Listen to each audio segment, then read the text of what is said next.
Students, अब तक मैंने आपको दो वेक्टर्स के डॉट प्रोडक्ट और क्रॉस प्रोडक्ट के बारे में मैंने बताया था। अब मैं आपको बताने जा रहा हूँ थ्री वेक्टर्स के मिक्स्ड प्रोडक्ट्स के बारे में। मिक्स्ड प्रोडक्ट्स का मतलब हुआ कि उसमें क्रॉस प्रोडक्ट भी शामिल है और डॉट प्रोडक्ट भी शामिल है। इस क्रम में मैं आप लोगों को बताने जा रहा हूँ लेसन 1 में scalar triple product of vectors. तो देखिए definition, scalar triple product of three vectors is defined as dot product of one of the vectors with cross product of other two vectors. Thus, scalar triple product of vector a, b, c is defined as, अभी close bracket में हम लिख देंगे cross product of vector a and vector b, और bracket के बाहर dot दे करके वेक्टर c लिखेंगे एंड वी डिनोटेड एज, मतलब scalar triple product of vectors को इस तरह से हम डिनोट करते हैं। स्क्वायर ब्रैकेट में वेक्टर ए, वेक्टर बी, वेक्टर सी लिखेंगे, इसके बीच में कॉमा नहीं लिखेंगे। Thus, we can write it scalar triple product of vector a, b and c will be equal to, अब ये क्लोज ब्रैकेट में हो जाएगा as per definition vector a cross vector b dot vector c, या फिर इसे लिख सकते हैं इधर भी ले आएंगे तो कोई अंतर नहीं पड़ता है, वेक्टर सी डॉट फिर क्लोज ब्रैकेट में vector a cross vector b, क्योंकि हम जानते हैं कि dot product of two vectors में दोनों वेक्टर्स के पोजीशन को इंटरचेंज कर देंगे तो कोई अंतर नहीं पड़ता है, इसलिए ये और ये दोनों सेम है। अब इस फिगर को देखिए, इसलिए मैंने लिखा है सी फिगर 1। अभी एक सर्किल है, यहाँ मैंने वेक्टर सी लिख दिया, यहाँ वेक्टर बी लिख दिया और यहाँ वेक्टर ए लिख दिया, और ये डायरेक्शन मैंने क्लॉकवाइज डायरेक्शन दिखाया हुआ है। तो देखिए ये हो गया scalar triple product of vectors A B c, this will be equal to scalar triple product of vector b c a, and this will be equal to scalar triple product of vector c a b, and this will also equal to minus यहाँ पे हो जाएगा scalar triple product of vector b a c। यहाँ देखिए, यहाँ b और a का position interchange कर दिए, तो जब इंटरचेंज कर दिए तो यहाँ माइनस हो जाएगा, and this will be equal to minus, फिर उसी तरह से यहाँ सी और बी का पोजीशन इंटरचेंज कर दिए तो हो जाएगा scalar triple product of vector c b a, यहाँ माइनस साइन आ जाएगा। इसको और अच्छी तरह से आप समझ लें, इसे मैंने एक्सप्लेन किया हुआ है, इसे मैंने इस फॉर्म में लिखा है। तो ये हो गया, इसके जगह हमने लिख दिया cross product of vector A and vector B को ब्रैकेट में बंद कर दिया, डॉट वेक्टर सी लिख दिया। उसी तरह से इसे हमने लिख दिया cross product of vector b and c, यहाँ फिर ब्रैकेट के बाहर वेक्टर ए लिख दिया, and this is equal to, इसे हमने लिख दिया cross product of vector c and a, यहाँ c and a cross product of vectors लिख दिए, फिर ब्रैकेट के बाहर वेक्टर बी लिख दिए। उसी तरह से इसे मैंने लिख दिया और उसी तरह से ये लिख दिया। अब यदि वेक्टर ए और वेक्टर बी और वेक्टर सी कंपोनेंट फॉर्म में हो, अर्थात इन सभी वेक्टर्स के कंपोनेंट आई जे के फॉर्म में हो, जो कि आई जे के यूनिट वेक्टर्स हैं, तो उस केस में हम इन तीनों वेक्टर्स का स्केलर ट्रिपल प्रोडक्ट कैसे निकालेंगे वो मैंने यहाँ पे बताया हुआ है। तो आप देखिए वेक्टर ए, वेक्टर बी और वेक्टर सी यहाँ दिए हुए हैं कंपोनेंट फॉर्म में, मतलब यूनिट वेक्टर आई जे के कंपोनेंट्स इन तीनों वेक्टर्स के हैं। तो एज पर डेफिनेशन हमने लिखा है scalar triple product of vector A, vector b, vector c equal to, as per definition हो जाएगा ये cross product of vector A and vector b close bracket dot vector सी। अब हम जानते हैं कि cross product of vector a और vector B को डिटर्मिनेंट फॉर्म में कैसे लिख सकते हैं, वो इस तरह से लिख सकते हैं, अर्थात यूनिट वेक्टर आई जे के, और उसके नीचे हम लिखेंगे वेक्टर ए के corresponding components a1 a2 a3, उसके नीचे लिखेंगे वेक्टर बी के corresponding components b1 b2 b3, उसके बाद फिर ये डॉट यहाँ देंगे और वेक्टर सी को लिख देंगे कंपोनेंट फॉर्म में। अब इसको सॉल्व करने के लिए एक अनदर डिटर्मिनेंट बनाएंगे, वो देखिए इस तरह से हो गया, this will be equal to, दो वर्टिकल लाइन देंगे और आई लिखेंगे यूनिट वेक्टर आई, और उसका कंपोनेंट बनाएंगे वेक्टर सी को कंपोनेंट फॉर्म में। इसी तरह से यूनिट वेक्टर जे लिखेंगे और उसका कंपोनेंट बनाएंगे वेक्टर सी को कंपोनेंट फॉर्म में। इसी तरह से यूनिट वेक्टर के का कंपोनेंट बनाएंगे वेक्टर सी को कंपोनेंट फॉर्म में, और इसके नीचे लिख देंगे वेक्टर ए के करस्पॉन्डिंग कंपोनेंट्स ए 2 A1 A2 A3, उसी तरह से उसके नीचे लिखेंगे वेक्टर बी के corresponding components B1 B2 B3। अब जब यूनिट वेक्टर आई को इन तीनों से मल्टीप्लाई करेंगे तो हमें मिल जाएगा C1, ये भी मैंने बताया हुआ है आपको पिछले लेसन में। इसी तरह से यूनिट वेक्टर जे को मल्टीप्लाई करेंगे इस तीनों कंपोनेंट से तो हमें मिल जाएगा C2। इसी तरह से यूनिट वेक्टर के को मल्टीप्लाई करेंगे इन तीनों से तो हमें मिल जाएगा C3, और उसके नीचे A1 B1 A1 B1 A2 B2 A2 B2 A3 B3 A3 B3 लिखेंगे। तो इस तरह से एक डिटर्मिनेंट हमें मिल गया इसको सिंप्लीफाई करने के बाद।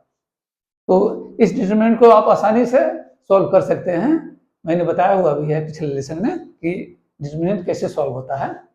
अब आप इस डिटर्मिनेंट को देखिए, ये इसमें कोई भी वेक्टर्स पार्ट नहीं है, कोई भी वेक्टर इसमें नहीं है, अर्थात हम कह सकते हैं कि scalar triple product of vectors scalar quantity होता है।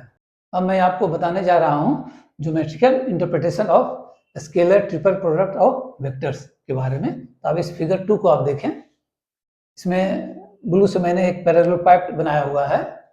फिगर 2 में ए बी ओ सी एक पैरेललोपाइप्ड है। यहाँ मैंने लिखा है here A B O C is a parallelepiped in which O L vector जो है that represents vector A, O B vector जो है वो रिप्रेजेंट करता है वेक्टर बी को, and vector O C represents vector C. यहाँ जो ओ बी है वो बी को रिप्रेजेंट करता है, ओ सी वेक्टर जो है वो वेक्टर सी को, और ओ एल जो है वेक्टर ए को रिप्रेजेंट करता है। अब मैंने क्या किया, O M perpendicular to O B draw किया, उसी तरह से L G perpendicular to O C हमने ड्रॉ किया। ये जो एल जी है ये that is perpendicular to O C मैंने ड्रॉ किया है, उसी तरह से O M perpendicular O B draw किया हुआ है।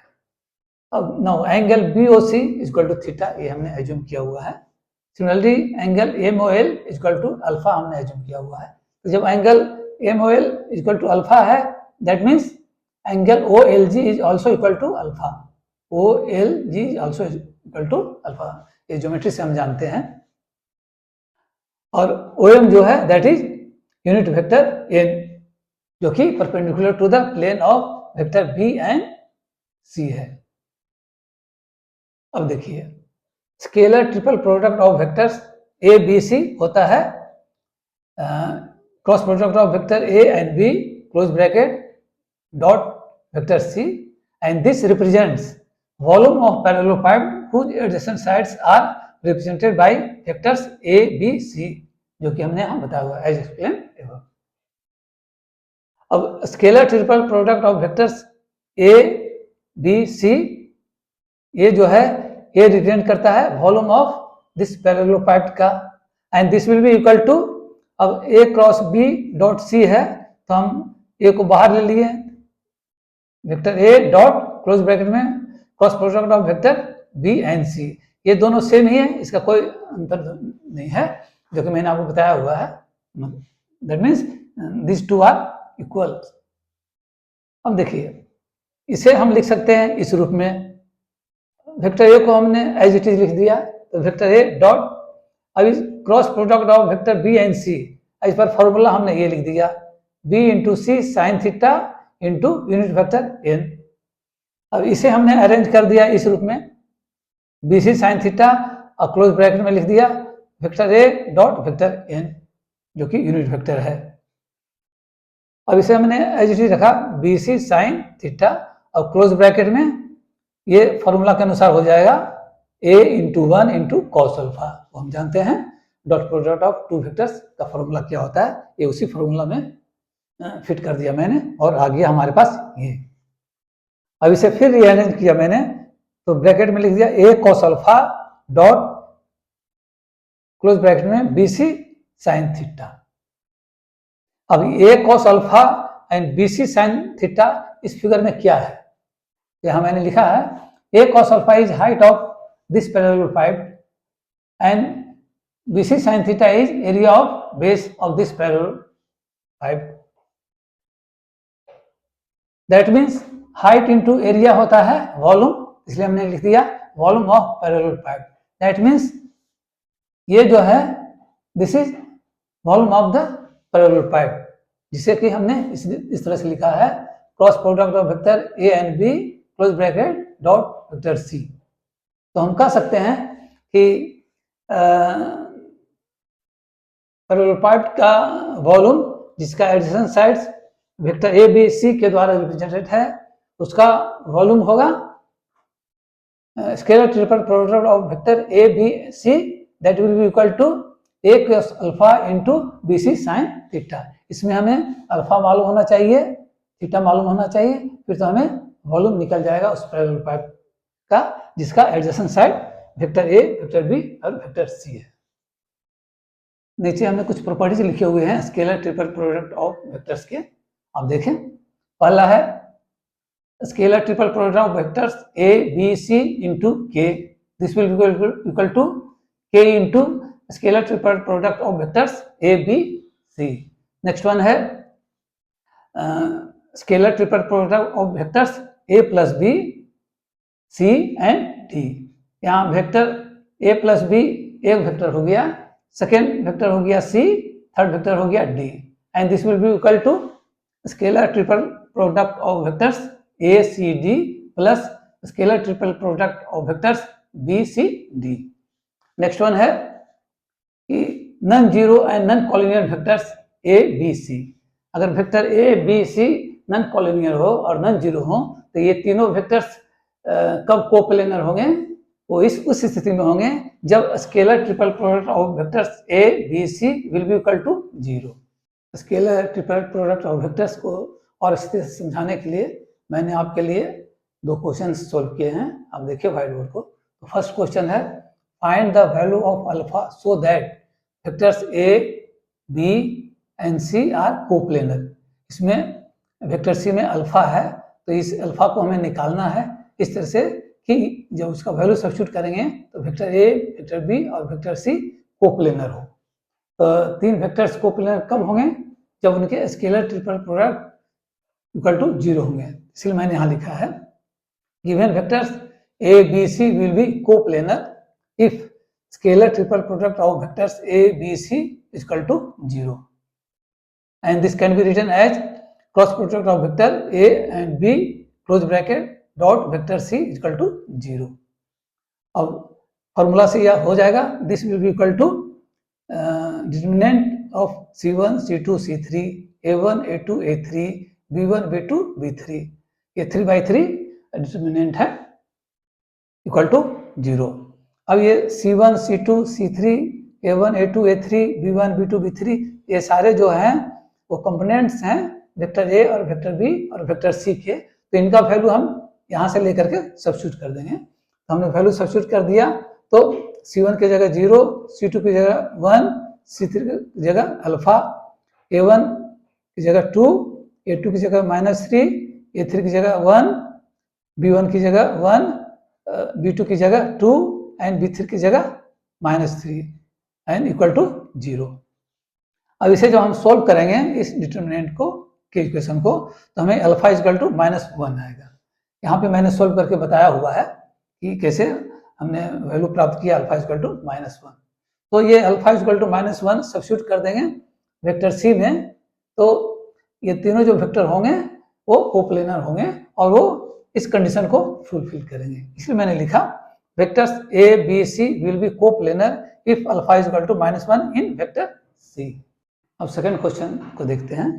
सेकंड क्वेश्चन है find the value of A so that volume of parallel pipe form by vectors i plus A J plus K, second vector है j plus A K, third vector है A I plus K becomes minimum. कहने का मतलब ये तीनों vector में ए सम्मिलित है तो हमें ए का वैल्यू निकालना है इस तरह से कि जब उसका वैल्यू सब्स्टिट्यूट करेंगे तो उस पैरेलल पाइप का जिसका एडजेसेंट साइड ये तीनों वेक्टर हैं तो उसका वॉल्यूम जो है वो मिनिमम होगा।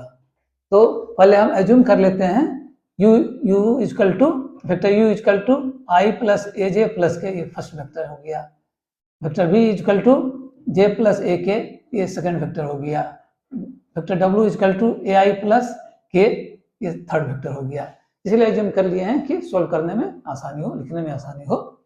तो हमने v मान लिया है वॉल्यूम ऑफ पैरेलल पाइप। तो हम जानते हैं कि volume of parallel pipe in terms of vector u, vector v और वेक्टर w क्या होता है, वो ये होता है। तो cross product of vector u and v close bracket dot vector w।